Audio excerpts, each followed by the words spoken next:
Hello and welcome to the Canton Historical Museum Railroad Diorama as it looked in about 1903.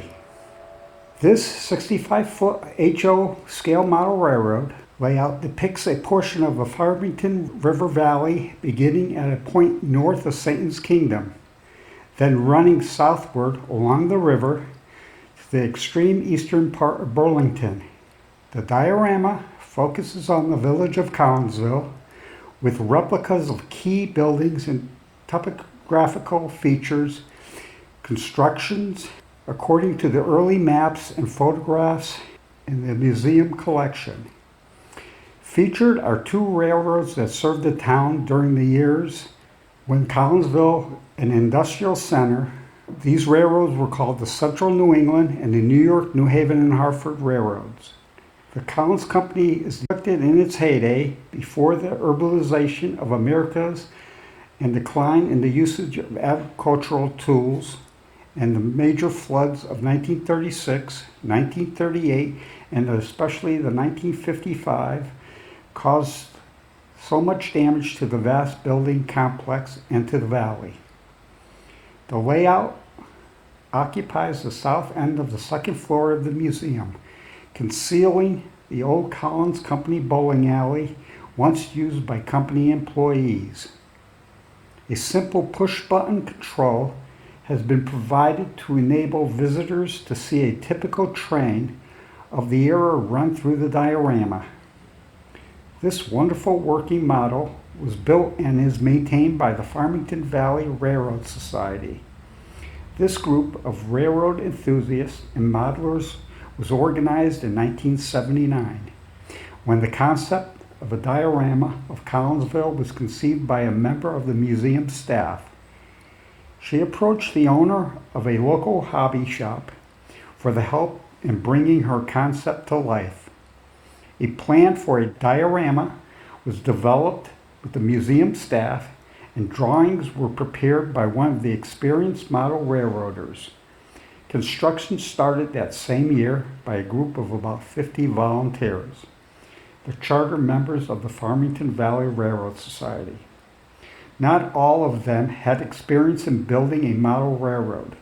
Several modelers conducted classes to instruct the group in the art and skill of model railroading.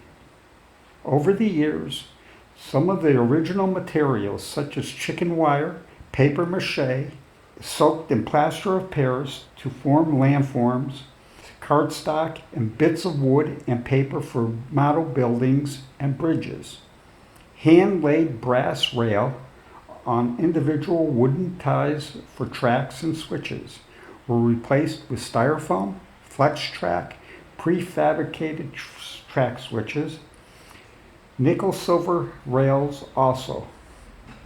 The river and ponds simulated using poured an epoxy called Envirotech.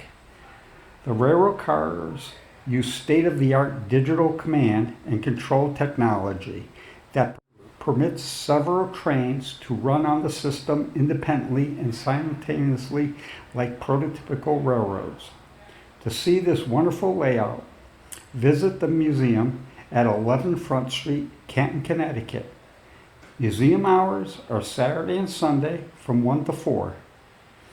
The Farmington Valley Railroad Society also maintains a second layout in the museum, representing a typical New England town from the periods of 1940 to the 1960s, which is better known as the steam to diesel transition period. The towns and countryside it served. Occupying approximately 1,000 square feet, this model depicts specifically no real place in time, rather is a point-to-point model railroad. It connects its two major terminals, each of which has an extensive classification yard, turntable, and roundhouse. Scenes depict farms, quarries, logging operations, power plants, small business, and even baseball fields were very common to the New England area. This layout is in a restricted area and can be seen by prior arrangement with the Farmington Valley Railroad Society. For more information about the Farmington Valley Railroad Society and its weekly meetings, email fvrstrains@gmail.com. Thank you for your attention.